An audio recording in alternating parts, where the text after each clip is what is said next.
So we are on a roof replacement in Cranford right now, and the decking here, we've pulled off the old shingles, and the decking here is not in great shape. The decking here is, I could basically rip the wood up with my fingers.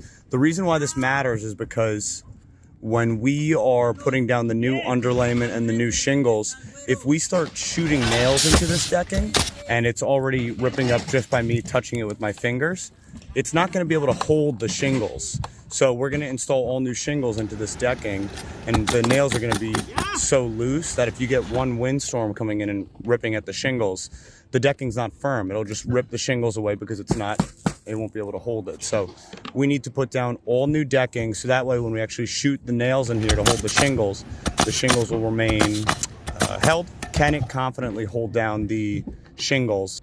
And that's the question. If it can hold it down, we'll keep it. If it can't hold it down, we gotta get rid of it. So just a little insight on why roofers and Mattsson Roofing need to replace decking as part of a roof replacement.